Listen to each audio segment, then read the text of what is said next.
Well, hello and welcome, folks who are coming in from the waiting room. We know there are still a couple of stragglers that are joining us today, but we are so glad that you've been able to join us at our Exponential Australia Church Planters Collective, which has become a quarterly online space for church planters from right across Australia geographically, as well as denominationally, to jump on and connect with one another. Ultimately, this space is for relationship and for connection. We know when it comes to pioneering anything in church planting, it has particular challenges, but also to receive encouragement and a place of best practice when it comes to hearing from other planters, along the journey, wherever they may be. So we're very thankful for you joining us today, and particularly with the different communicators and speakers that we have joining, and I'll intro those guys very, very soon. But please feel free, as you would like, to comment in the comment section as people are speaking. We are going to have breakouts today, a space to connect with other planters. I imagine other people come in and out of this session together as well. We are expecting about, some more people to join us today. So I'm sure we've just got some stragglers on the line. But we are so glad that you are here on time, ready to go. The very first thing that I wanted to say, folks, before we jump into our very first speakers for today, is I'm sure that you already would have heard, either via social media or email, or even receiving a call, that we have our Exponential Australia regional events coming up just next month, and they are happening in Melbourne, Sydney, and Brisbane. We are incredibly excited for those. We have Dave Ferguson all the way from the US, Bree Mills, who is an Aussie. We have Ed Stetzer from the US, as well as Rick Thorpe from the UK, who are going to be bringing a wealth of wisdom and encouragement to the Aussie church, particularly around church planting and how we can see much more of it in our nation. Because we know, if you haven't already heard me say it many times before, we did some research prior to the pandemic that told us that only 2% of the Australian church are actively seeking to multiply. And we want to see that number increase in order for many more Jesus worshipping churches to be planted and more people to be reached. And so you should be able to see right now on the screen, hopefully a QR code is going to come up. A reminder for you who are joining us today as part of the Church Planters Collective, you are entitled to a $50 ticket to those events. That is 1/3 of the full price. And so as part of Exponential Australia, we want to do all that we can to make that as cheap as possible, particularly for those who are planting churches. We know there are enough challenges of their own. And so make sure you QR code that if you haven't already registered. And something else that we're also very excited to announce too is that we have a referral code. So if you know of someone in your world, whether it be a ministry colleague, whether it be someone who is on team with you at church, it could just be someone that you think this could really encourage them towards thinking about church planting in the future.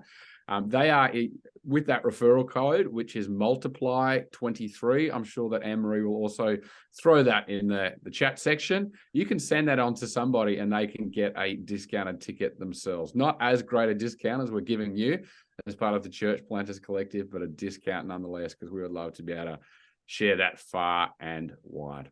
Awesome. Well, again, so great to have you folks. We have got 3 outstanding, TED Talk style talks that are coming to us today from 3 people that 4 people actually that I admire a lot. And our first couple who are going to be sharing with us today hail from Adelaide. So we're going to have to forgive them for that. But they hail from Adelaide. It is Mike and Jenny Wardrop. Now, Mike and Jenny planted Encounter Church almost 5 years ago. I have been and visited Encounter Church. It's an amazing church. I'm incredibly inspired by who they are as a couple and just what they're passionate about, the things that they're pursuing and contending for. And I've asked them to come along today and to really share about this topic of almost being 5 years into the journey. What are the things that they would change in the last 5 years? It's amazing for myself also as a church planter. You think back, even in short amounts of time, there are things that you would maybe think about, do differently, plan to do differently, but God obviously has his way. So Mike and Jen, we are so honored that you join us today as part of this Church Planters Collective. And we're going to throw to you for the next 15 minutes as you share some of your journey and then some of the things that you guys have learned. Thanks so much. Thanks, Charlie. And look, we've just been happy to try and make time for the little guys on the East Coast. Obviously, we're in the bustling metropolis of Adelaide here, and out here it just doesn't stop. But I know in Sydney, obviously there's some dust settling out there. It can be tiring, easy to make space. But yeah, we're just really glad to make space for you, buddy. No, it's our privilege to be able to share with you this morning. In all seriousness, we're just really grateful to be on the church planting journey. And I see a few friends on the Zoom call already, Prashan, and particularly want to highlight Mark Elford. Mark is the pastor at Seeds, Karalta Park, and we actually had the privilege of going to his launch service on Sunday just gone. So it doesn't get any fresher than that. So make sure you give him tons of encouragement. Yeah, absolutely. We wanted to just start by, I guess, telling you a little bit about our church. So for those who, I guess most people don't know, but we launched 5 years ago now, and we started, it was essentially just Mike and I and another guy called Jared. And so we launched a church with the three of us. Obviously, we didn't just launch with just the three of us. We spent a bit of time before we launched developing a core team. So we launched with about 25 of us, I reckon. Yeah, 20 to 25 adults. Including, yeah. No, that was including kids. Was it? Yeah. All right. Anyway. It's 5 years ago now. We're old. We've had a whole pandemic since then. Yeah, 100%. And so, yeah, so that's how we started. So we didn't come from another church. We were obviously previously been in a church on staff, but weren't sent from another church or anything like that. So we're kind of almost a parachute, but in our own city. So. Yeah. And so it's been an exciting journey for us. You're all church planters here, so we don't need to over-explain all the things that we've all got in common. But it's been one of those journeys where the whole time you're wondering, is this going to work? Are we doing the right thing? Are we going in God's grace here, or are we just kind of trying to build our own little empire? And do we think we're doing something cool? We're wrestling with all the questions that everybody wrestles with as they plant a church. But by the grace of God, we've been through 5 years, and so Charlie's given us the mandate of what would we change 5 years in, and it's a bit of a funny one. It took us a bit of time to process because I guess not because everything went well. No. But I guess in one sense we are kind of being asked to speak because it's 5 years old. It's going all right, but on the other hand, there's still tons of stuff we would change. So we kind of divided it up into 3 sections: the pre-launch section, the early days, and then the ongoing church. So basically, we're now 5 years in. We've been asking ourselves the question for about 18 months. When do you stop calling it a church plant? And so probably at about the 3.5, 4 year mark, we stopped calling it a church plant and just started calling it a church. We still have a church planting mentality. We want to continue to be a church that plants churches. We are in the 2%. All right. Like I feel like I'm doing Occupy Wall Street here. We are the 2%. But we want to continue to be a church that plants churches, but ourselves, the site that we currently run is just a church. It's pretty normal these days. So that's kind of the third phase. Do you want to kick things off in the first phase, Jen? Yeah. So looking at kind of the pre-launch phase. So where do you want to start? Well, our focus, while Jenny gets her voice back, our focus at that time was really curating our sense of call, first and foremost, both from God, but also where and to whom we felt particularly sent.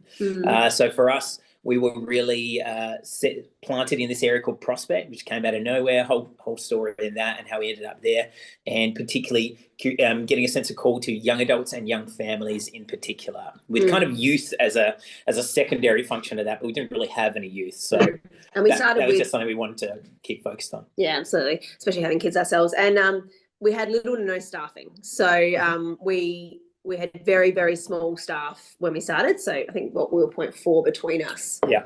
Kind of thing when we started. So very, very minimal staffing. Just because you're all church planners, to clarify that, when we started the process, we had 0.0, as I would imagine most people do.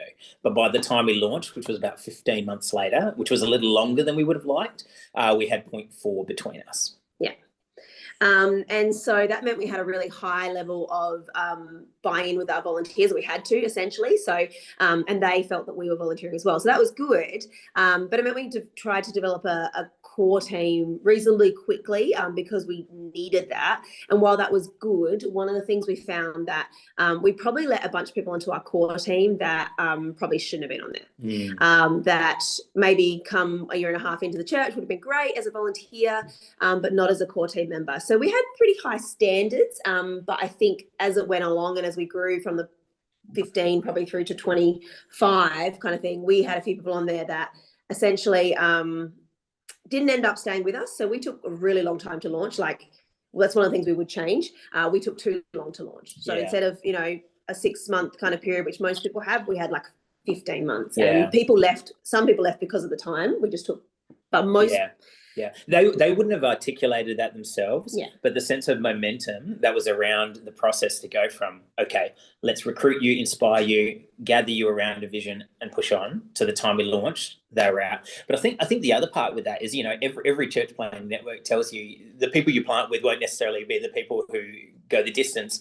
And I think pretty much every church planting goes, that's true for other people, but probably not for me. Hey, it was also true for us. Just so you know, it was also true for us. Probably half of our launch team did not end up planting with us. And I think one of the things we learned from that was that it's actually really important to allow people who aren't aligned to your vision just to leave.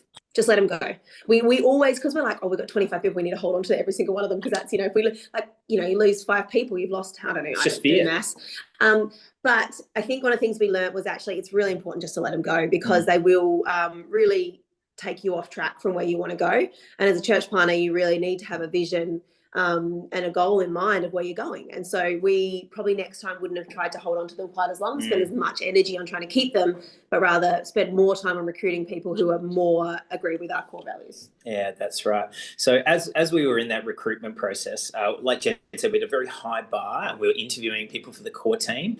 And the very high bar was mostly to do with character, and we were probably just a little too loose on missional alignment, I would say. So the character part was fine. Like, none of these people were, you know, going out there and starting fires. But in terms of missional alignment, they were just a little bit off a few people. And I think because of, as Jen identified, that fear to go, no, we've got to keep this momentum or it'll fall apart. Like, just relax. It's God's church, not ours. And yes, it requires forward pushing. Yes, it requires momentum, but it's God's church.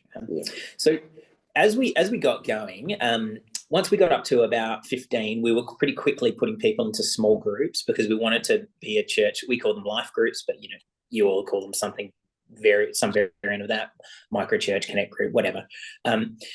We wanted to be a church of life groups, not with life groups. So really founded on those groups who and come together on a Sunday.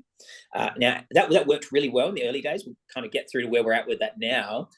So in the early days, we split those up, and we started giving people more leadership in that capacity, and that worked quite well. I would personally have integrated more prayer. So we had quite a lot of prayer, but I would have just added even a bit more, just to really, really ground that on prayer in the early days. But I would just definitely say getting those small groups going early was so important, because it decentralized stuff as much as possible.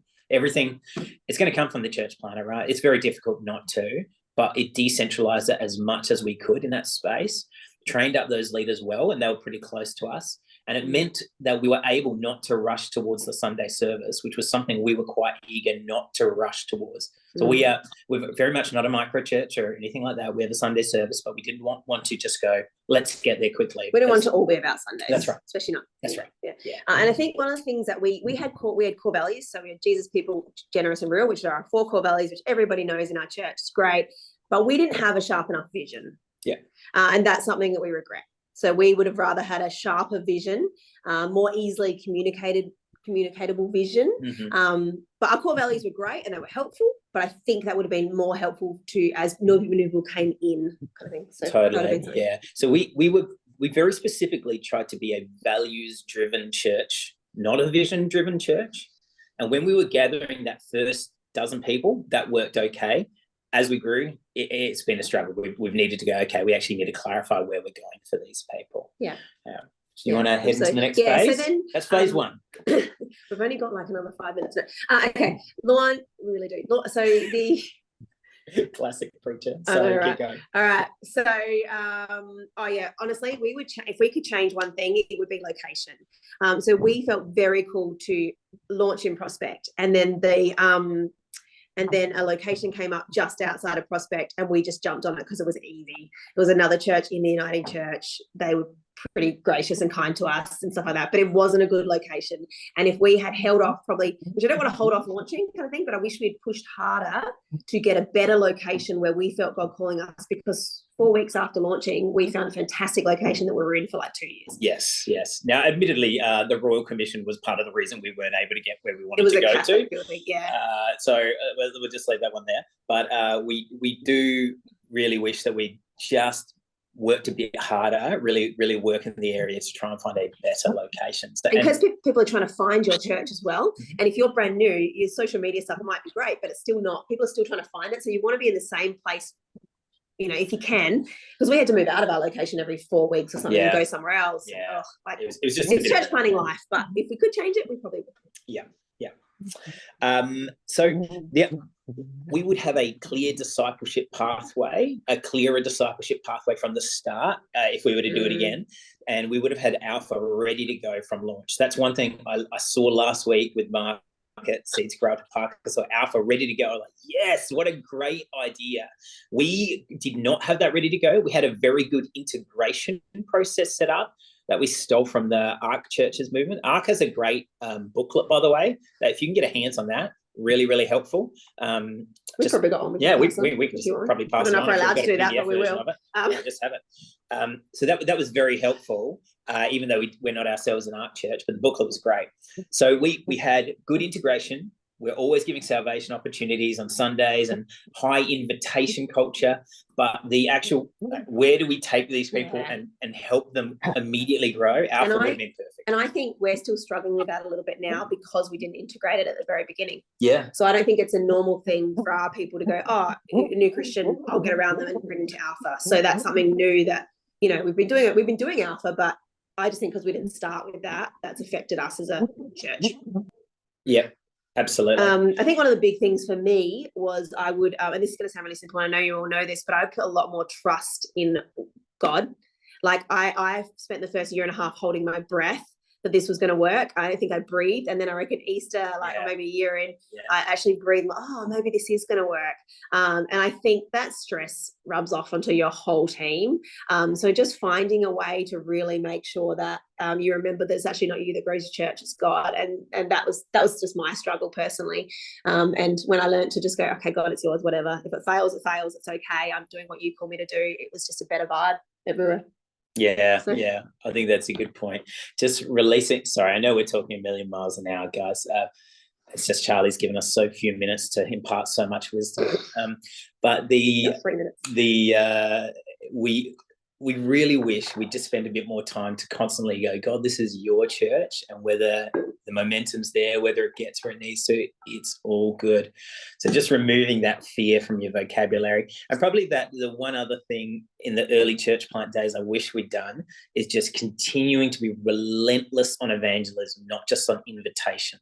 So I just want to say that one more time. We were relentless and are relentless on invitation, but most Christians' friends are Christians or disaffected Christians.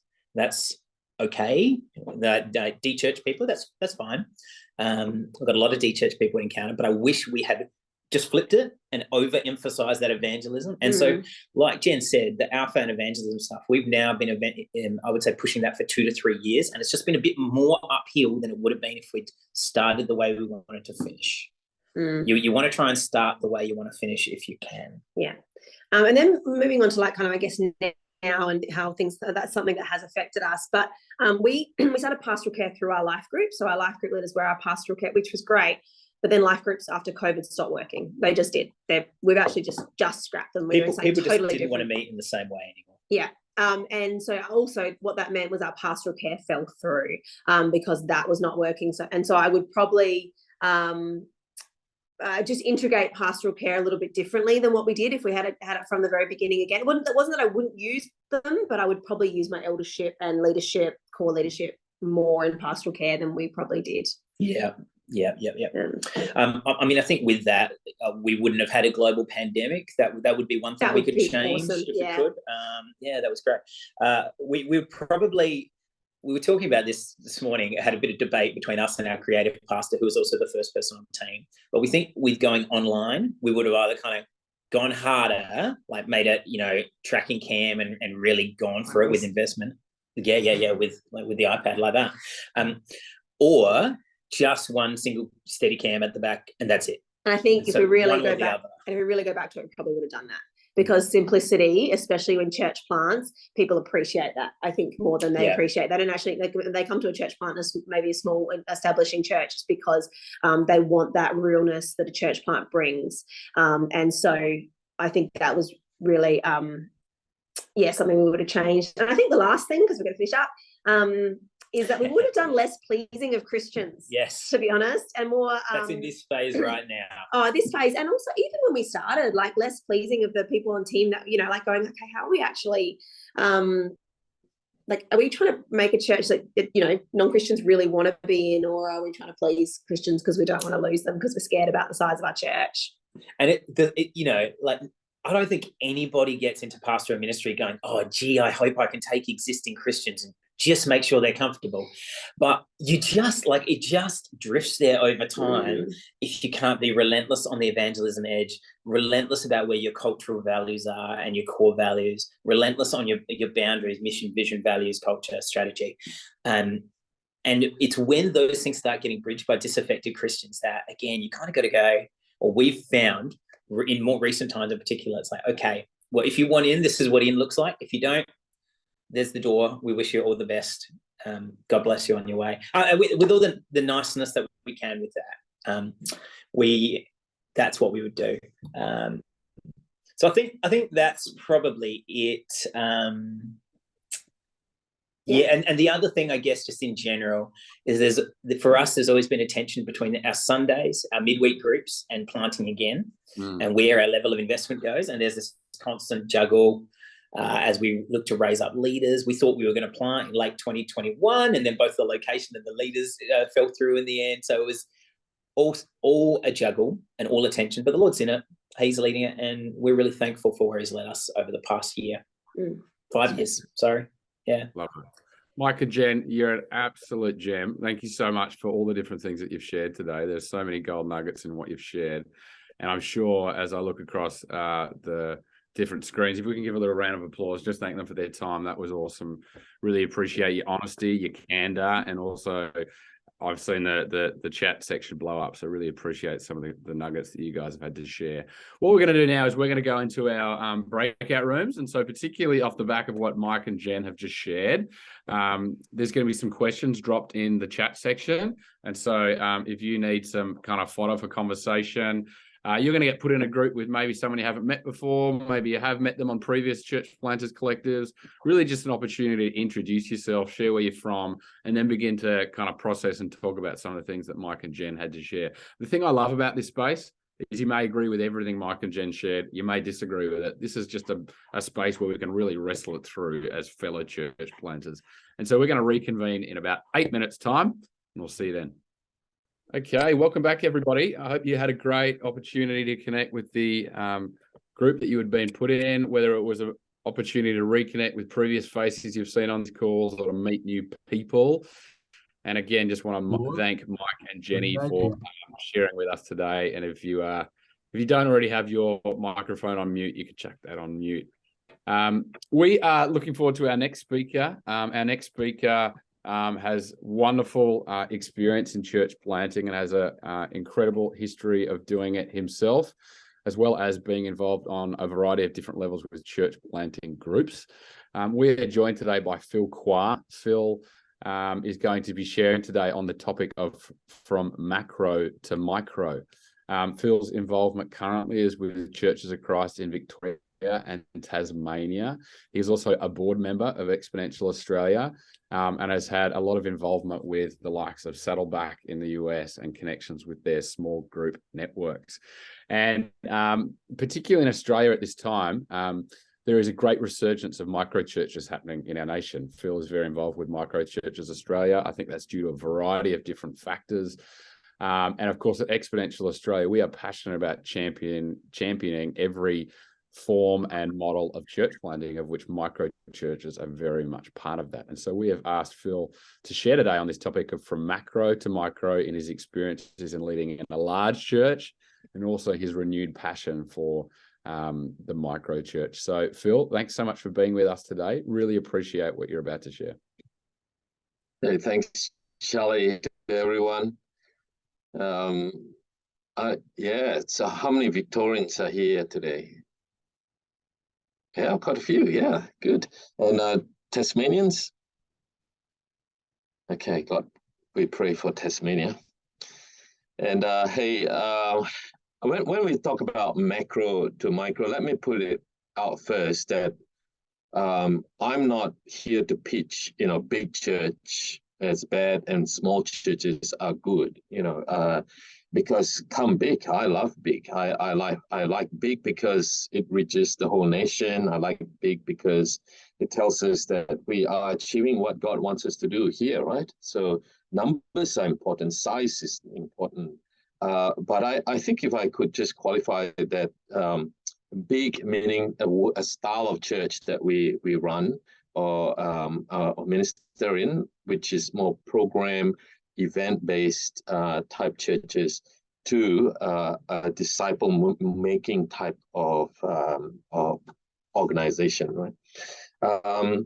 Now, again, I'm not saying event-based is a bad thing to do. I think we need all kinds of churches. It's just that it didn't work for me after many years running it, right? So I needed a change, and here are my reasons why I changed. And true to sermon style, I will have 3 points okay, for you guys. First reason why I went micro is because I felt the longer I stay in a macro church, the further and further away I was from what I was called to do, which is discipling someone else. Just seeing, having the pleasure of helping people make that transformation of a self-driven life to a spirit-driven life, and the freedom that comes from that, and the fulfillment life that comes from that. So I was getting further and further away from seeing that firsthand, and I felt really unhappy about it. I joined ministry as a small group pastor. Really enjoyed that. Grew the church under the senior pastor. And it was great joy. And then I transitioned into what's called a community pastor. I led the local traders association, involved in all sorts of community actions groups, and then had the pleasure of starting at that time we called Bible study, a small group for disadvantaged people, marginalized people, and they in the street, and we would meet the back of Coles for that Bible study, and it was so good. I really enjoyed that. And then we ran out of space in our old church building. Church wanted a building program, and then the senior pastor was serving had cancer, was under treatment, and so they threw the ball onto my lap, and I kind of fumbled into it. But praise God, it was a wonderful journey. I must say, it was an incredible 7 years of team building, leadership program. I was managing the building, so it was a $6.1 million building at that time. I was running a big staff team, and then also having to manage more and more events, and felt towards, after a few years, I felt burdened by, just talking about money a lot to church. And then politics starts creeping in, get more and more tired because running events just weigh you down. And so I just said I don't think this job is for me now, and I started to plan other things, and I think part of that is because of a third point that I was going to share. Um, I I think I went small, deliberately went small. It's because of these things, to simplify rather than to sophisticate something. So simplicity over sophistication. We was running more and more sophisticated ministry, and that was tiring for me. So that's first reason I was further and further away from what I felt I was called to do. Secondly, building was a strong but a wrong motivator. So going on a building project unites the body of Christ. It just brought people together. We got lots of momentum and traction there, but it was at the end a wrong motivator for people to be excited about church. It was a visionary, 7 years. We essentially paid off 80% of the building within 7 years from the start. It was an incredible journey. We challenged the church to give by creating a legacy for our second generation. And people were motivated by that. Oh, I'm putting this money in because my kids needs a church to go to and a church to belong to. It was a great motivator. And the other thing too is I felt we couldn't actually just look at building. We got to be in mission. And so we say every dollar we raise for operations, in paying staff and running church, a dollar will be given to overseas mission. Look at the suffering of the world, and give to those who are suffering. And these two motivators seems to bring the money in. So we were we were meeting targets for the building fund, but we are also meeting targets for missionary giving. But why was it wrong? I think it was wrong because of a few reasons. We had to vacate the building, because we had to demolish the old building and build on the site. So we went to rent a school for 2 years. We went out with 400 people and we came back with 550. It was like more than 30% increase. And I was saying, well, we were paying about $200 for the weekend in that school with insurance, everything thrown in and all child safety already thought about. And why are we moving into a $6.1 million building when we could pay $200 a week and grow the church? Second reason, this whole principle about build it and they will come. And it's true, they all came. But the problem is, I didn't know who these people were and why did they come, and mainly, needless to say, you probably know that they're probably Christians from other churches as well. And our staff didn't have time to know them. I didn't have time to know new people, let alone disciple them. Governance, the other thing, governance became the grounds for control. There was so much at stake. We were looking at numbers, and there were numbers of salvation or baptism. There were numbers like dollars, and monitoring interest rates and stuff like that. And it became elders that would come into the board became more about control rather than how can we flourish the ministry. It got bad, I could say. It got bad because at the end it became like they even see themselves as kingmakers, right? It sounds horrible, but I got in. We were in that zone as well. It was bad. The other thing too is the attitudes of giving money was bigger, more important than time to care for others. So my time is precious, but it's easier for me to give thousands of dollars than to give 2 hours of my time each week to the church. And so I think that became the priesthood of all believers, which Churches of Christ is famous for, is just not working. So the second reason why I went small is because we want to keep to the purpose of making disciples. So now that we have a small church, our focus and what we care about and measure about ourselves is, are we training people to do their own devotional? We call it SOAP, right? A SOAP technique. Are we teaching people to SOAP? What are they getting out of SOAP? And how is it changing them?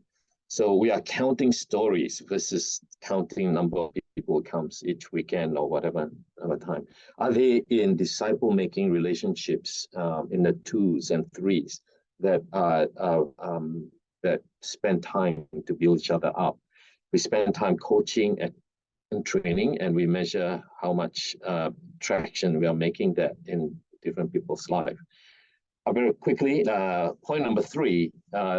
Why macro to micro is because I lost sight of my neighbors.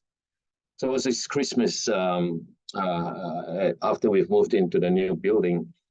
I had leave, so we invited our neighbors in the court, and Lorraine came. She was number 8, we're number 1, and she had a bandana on, and she said, "What's happening?" You know, she says, "Oh, we had cancer, you know, and so I'm just recovering." Well, I said, "I'm so sorry, you know."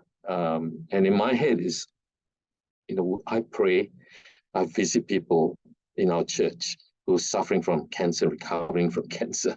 But here's my neighbor, and I didn't even know.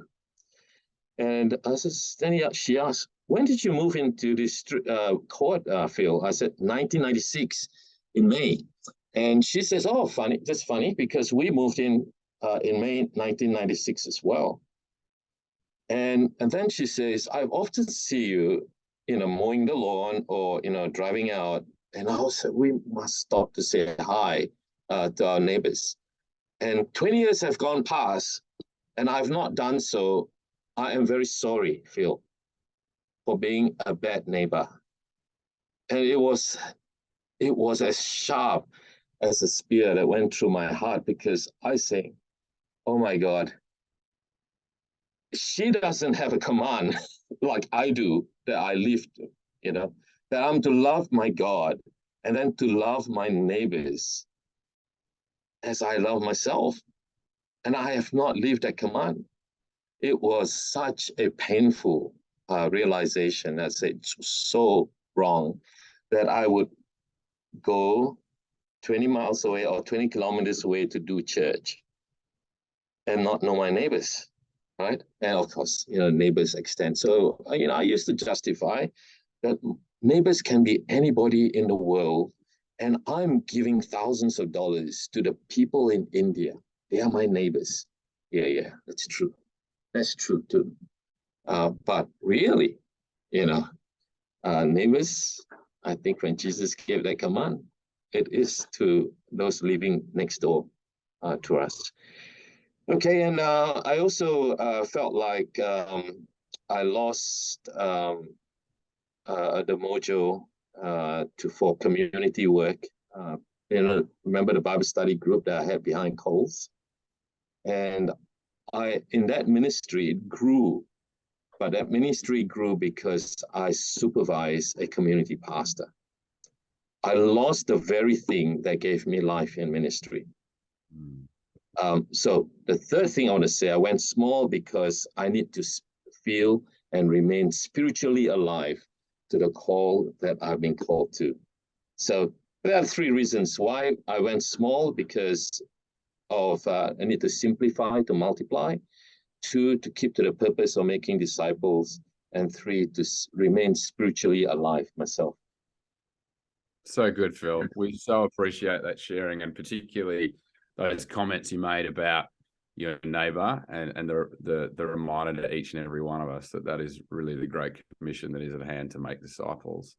And so we're going to jump now into another breakout, just a couple of minutes, because of the incredible contributions of all of our speakers today. We're going to shorten that to about 7 minutes, and then we're going to come back for our final speaker today. as we wrap up our Church Planters Collective. Thanks so much, and just continue those conversations that you guys may have already started, and particularly around some of the things that Phil has had to contribute today. Well, welcome back, everyone. I again hope you had a great second opportunity to connect with your group. I'm sure there would have been ample, fascinating things to talk about, particularly from Phil sharing, and I think there has been a renewed focus, and of course it baffles me that it has caused us to come back to that, but within the Australian Church, upon discipleship and disciple making, and really anything that we're doing as churches should orientate around that mandate. And so that's a wonderful segue to our final contributor today. Our last speaker is a leader by the name of Luke Kennedy. Luke and his wife have literally just on the weekend had the launch of the Future Church. They've been meeting for about 12 months as a core team and preparing for this.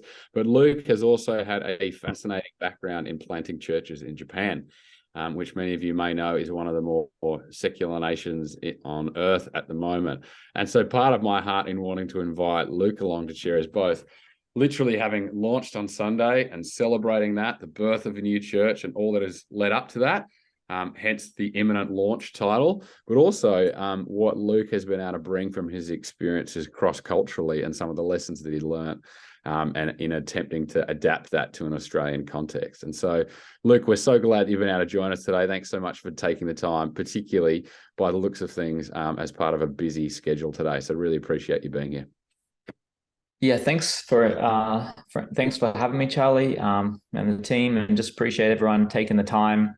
Church planning is definitely something very close to my heart. I want to be a massive supporter of church planners.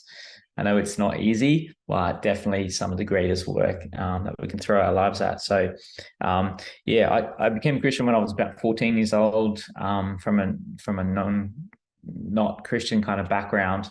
And then moved to Japan when I was 18 to help plant a church there in Tokyo, which was an amazing experience. We were really raw, reaching young people. And then I planted a church when I was 21 in a city called Osaka, which is the second biggest city in Japan, about 21 million people. With a team of 5 of us, 5 Aussies and 2 young Japanese new converts, Japanese girls. And that's how we started. And that church, I led that church for 15 years. We planted 4 other churches out of that church, and raised up pastors. Most of those pastors were Mechis in our church, were discipled in our church, and then sent out as church planters into other cities in Japan and into other cities in Asia. So it was a huge honor. We saw thousands of young Japanese meet Jesus, were discipled, baptized, and trained in our church.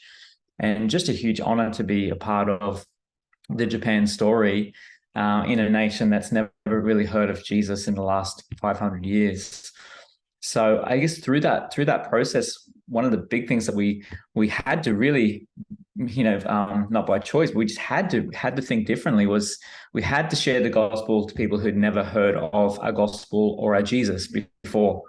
And that really makes you think differently and come back to the essentials and probably lose a lot of unessentials, to think about the way that you speak, the way that we structure church, the messages that we communicate. We have to go through the filter of the majority of these people have never heard of Jesus before, which is both exhilarating and challenging, but it's the best kind of challenge. So we started building small groups, and I think, like Philip mentioned, using a very similar method, teaching people how to read the Bible for themselves. Now, I knew as a 21-year-old, this church couldn't be built on my wisdom and experience. It needed something more than that. So we really got people to learn how to read the Bible immediately. Very simple model. SOAP, maybe even simpler than SOAP if that was too hard. You know what I mean? SOAP is, I grew up on SOAP. Fantastic. But maybe even simpler for a young teenage Japanese person who didn't know anything about Jesus. But it was really key that they started reading the Bible quickly and started learning how to pray very quickly.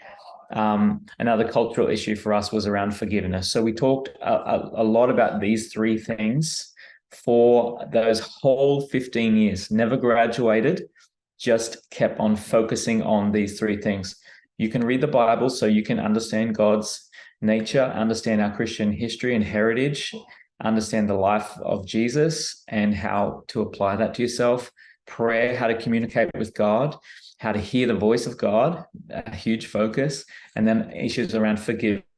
So receiving forgiveness, coming from a law-based culture, how to receive forgiveness, and also how to forgive others. Those three things really put us in good stead to have a foundation, a basic that we could develop leadership from, and I guess trying to create a leadership model that was joyful in a nation that had a lot of depression. So that was some of the big things that we took away from how do we do that. Coming back to Australia, I really felt God called my family and I come back to Australia and give back to my country that I had not done for a very long time. 15 years away, I'd never lived in Australia as an adult, really. Coming back a year ago or 9 months ago, we did a digital launch first. So my wife and I, that's our background, is in film and television and mass media communication. So we did a digital launch first, which meant we did a podcast. We also wrote a book. Another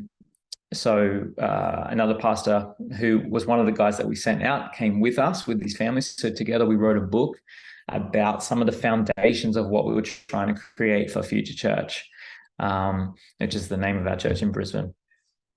Not that that means that we are the future by any means. It's more of a challenge to me about we need to focus on the future. That's what that name means to me.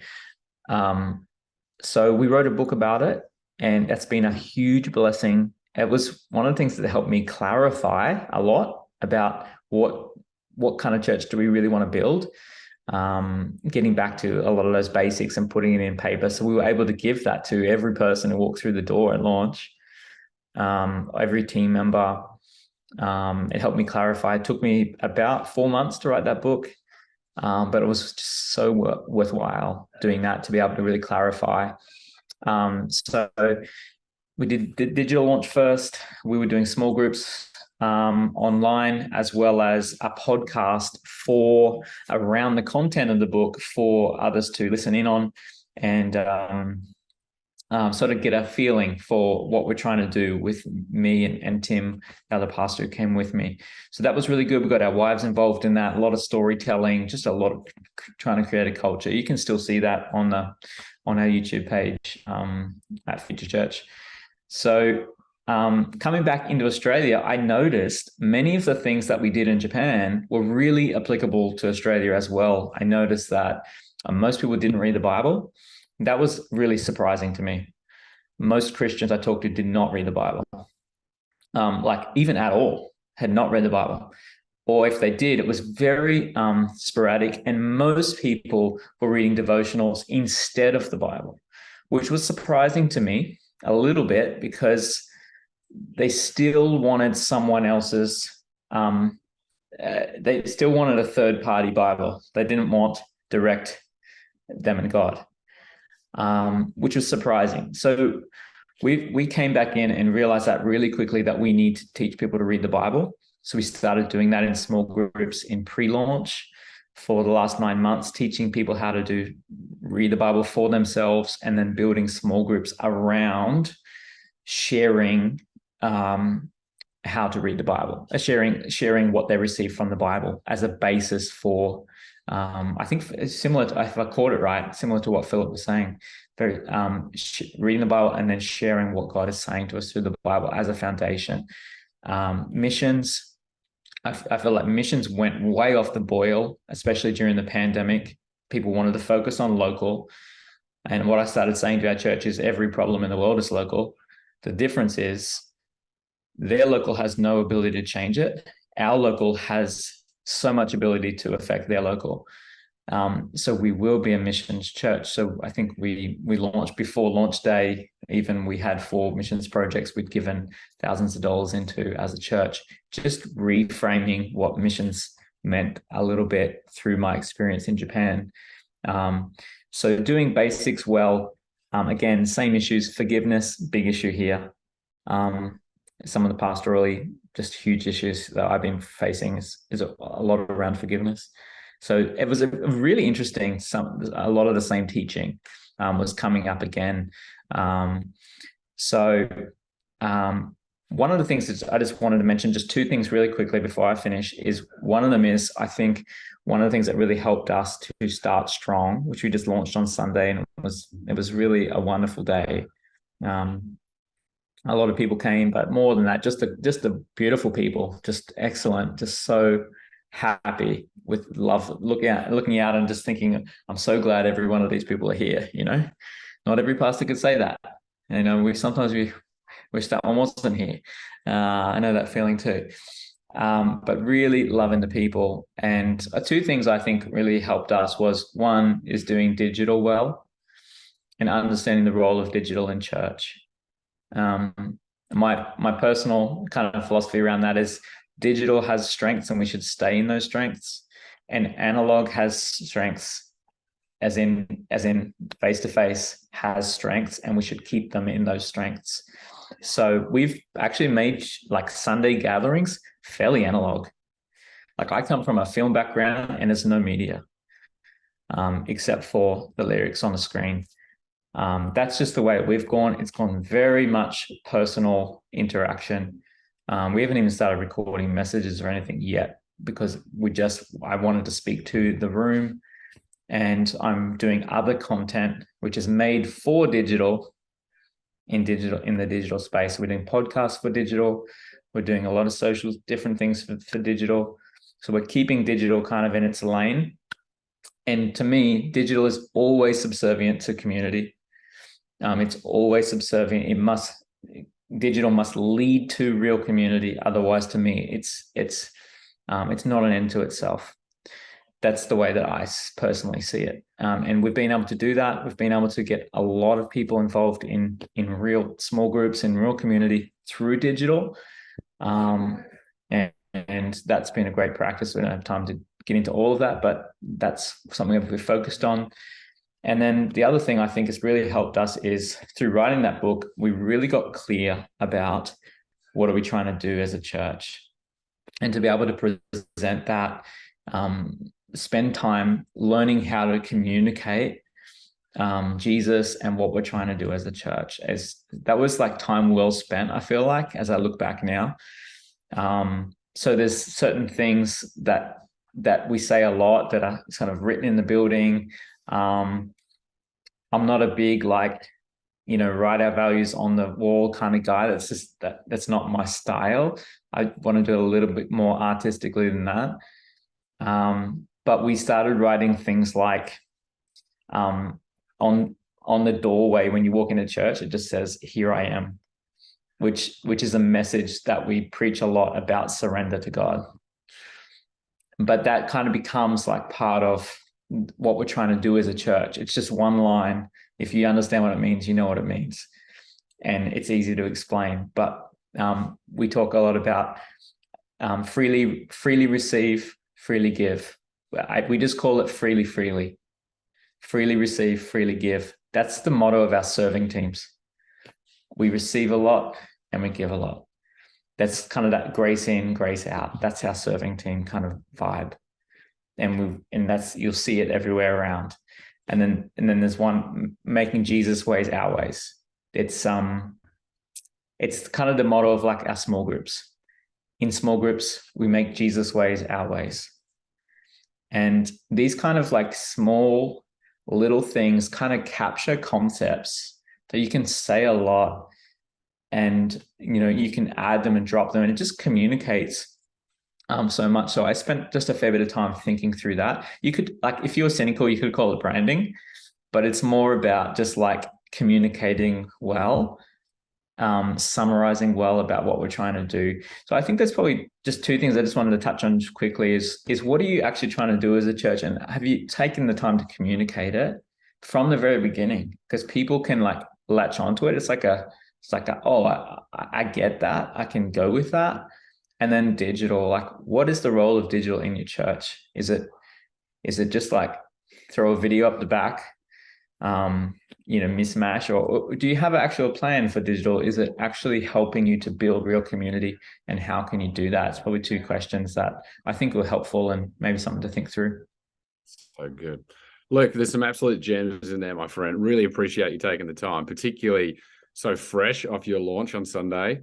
Loved hearing your journey, particularly I hadn't recognized that you'd been in Japan for such a long amount of time, and therefore some of those observations you've been able to make back home are very profound, and I'd absolutely agree with those. So maybe just like we've done with our other guests, if we can give Luke just a bit of a thank you for being here. So appreciate the insights that he's had.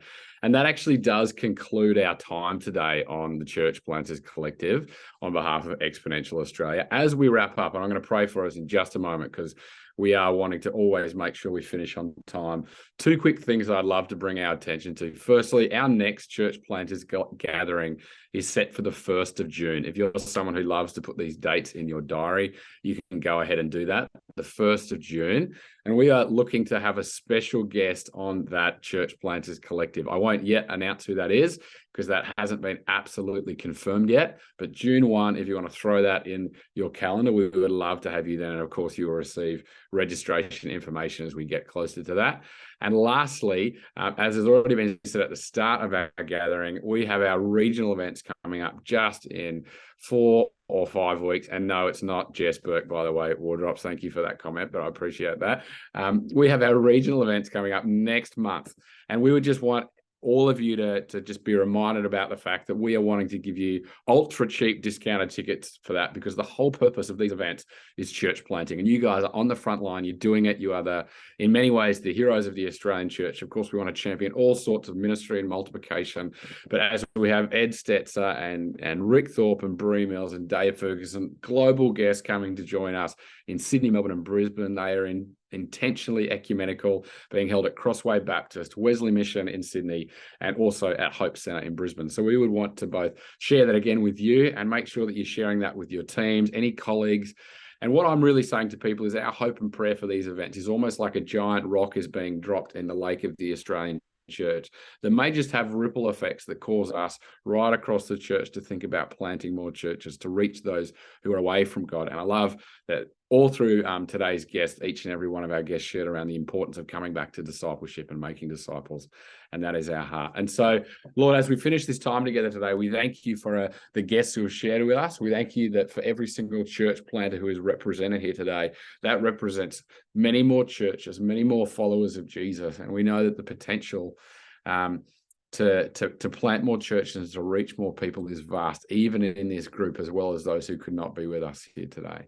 So I just thank you for the time. Thank you for the wisdom. Will you, just like Lucas just said, would there be things that would hook into our heart, reminders from today that may encourage us in our effectiveness and our pursuing all that God is doing in this nation?